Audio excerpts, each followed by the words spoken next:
Today we're here with Scappoose quarterback Joey Krupsky. He's a senior captain on the football team. Joey, how's it going this morning? It's going good. How about you? Pretty good, thanks.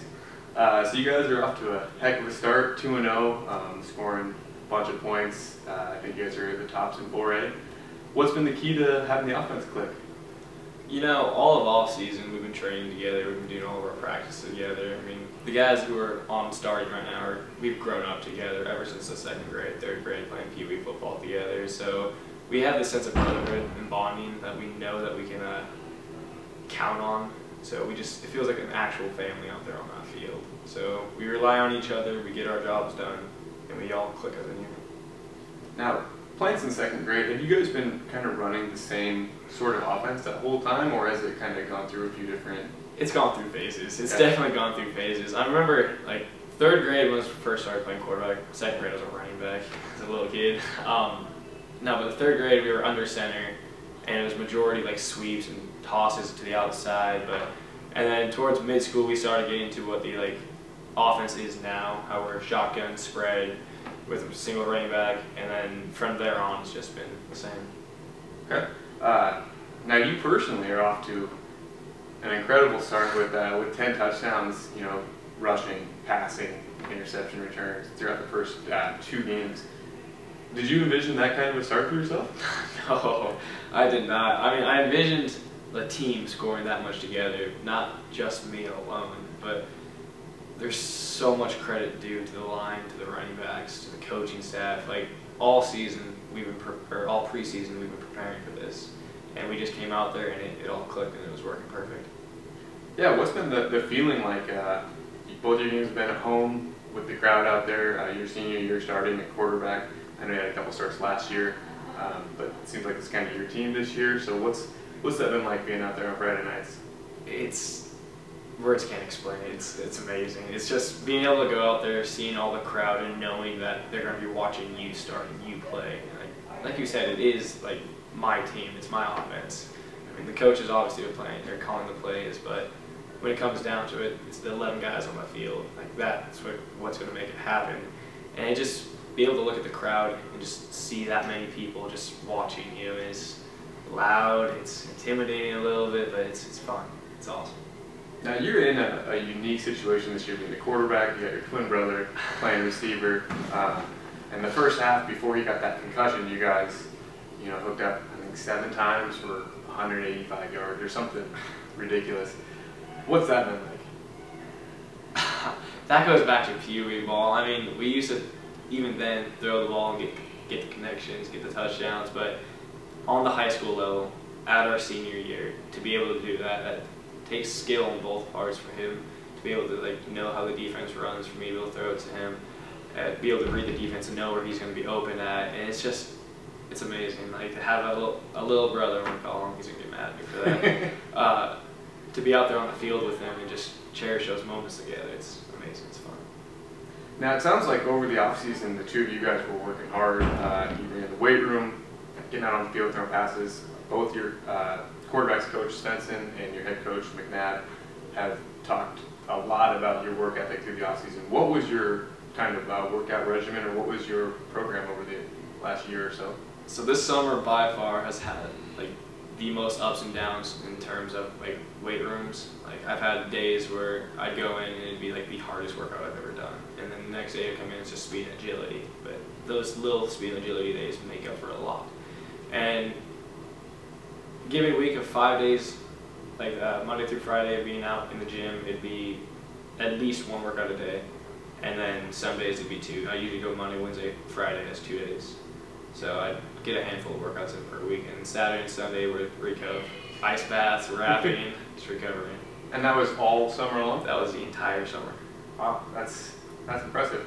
Are you feeling, do you feel quite a bit stronger than you did last year during football season? Oh yeah, I mean, it's visual because you can see the reps, or my PRs in the weight room have all gone up. My bench increased by 25 pounds, my squat increased by 30, my clean increased by 20.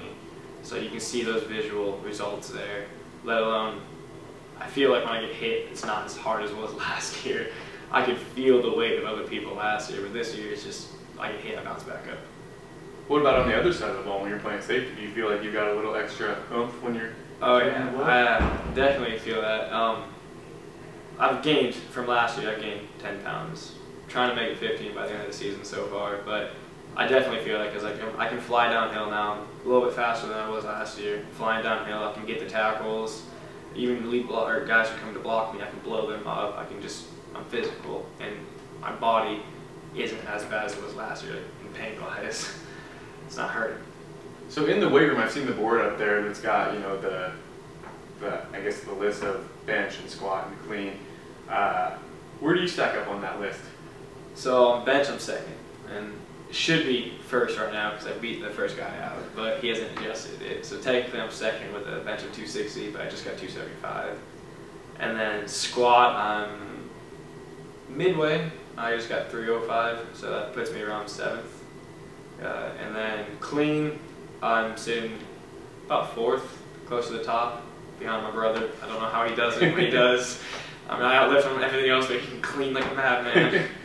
And then 40s, which is the 4th category, I'm about 5th on it. Okay. Is there you know, some good-natured trash talk? Is that a competitive thing within the team? Oh yeah, it's definitely competitive, but trash talk, there's none. It's like, it's all motivation. Like if you outrank a guy, like you just take his spot, it's motivation. The next guy who just lost his spot wants that spot back. So you guys push each other and it just bounces. That's awesome. So looking at the quarterback position in Scappoose under McNabb's kind of tenure here, you go back, obviously start with Derek Anderson, who's still in the NFL, and then there's just been a whole bunch of guys that have gone on to play college, either D1, smaller schools. It's been a pretty impressive list of quarterbacks, and the numbers have been incredible. How do you see yourself kind of in that, and does that motivate you to want to be one of those guys? There's definitely motivation there, a little bit of pressure as well, because like you do see all these quarterbacks like Paxton, Anderson, who just came in and they excelled at the program. So then there's always that shadow there that like, what happens if I don't do that? What happens if I'm not as good as they were, or not as bad as they were, depending on some of them. It's just, there is that pressure, and it does push me to become a better quarterback. And like I know that's true because I hear even now to this day about people still talking about those days when we had a running quarterback like Paxton, or when we had a great passing quarterback like Anderson. Like, we're trying to get the best of both worlds, and that's ideally what a quarterback should be, a dual threat. And it's pushed me. Ever since a little kid when I was first doing that, it's pushed me to become better, faster, stronger, and be able to get the balls accurately to the receivers. So what do you think is it that makes it so it's been so consistent? There's always been a quality guy in there at that position. I would definitely say two things: the weight room and the coaching. We have the weight room, which gives the kids the opportunity to grow, to develop their bodies, to become stronger, to become faster. And then we have the coaching staff who just excels at what they do. They know the fundamentals of the game. They know what skills you need to be working on to become the best quarterback that you can be. Okay. Now looking forward a couple days, you guys have got a huge game coming up Friday against Gladstone. Oh, yeah. What are you looking forward to? Your first road game, and then it's a game that a lot of people are saying could be kind of a preview of a late November playoff game. Definitely, for sure. I'm looking forward to mostly that it's a first away game. I want to see how the team acts, how they react to it. We've been watching film on them all week, even a bit of last week as well. And we know that they run that wing tee and that it's going to be a hard and physical game. But we feel like if we can shut down their run, then we'll win that game. So what's the key to stopping their run? We've got a new guy coming in. It's the wing tee destroyer, because that's what they run. The key is just going to be know your job, get your job done, and rely on the others to do their own job. Don't try to do their job. Because as soon as you do that, you're going to leave a hole open for them to run down. Okay, sounds good. Looking forward to seeing a good game Friday night. Good luck. Thank you. You bet.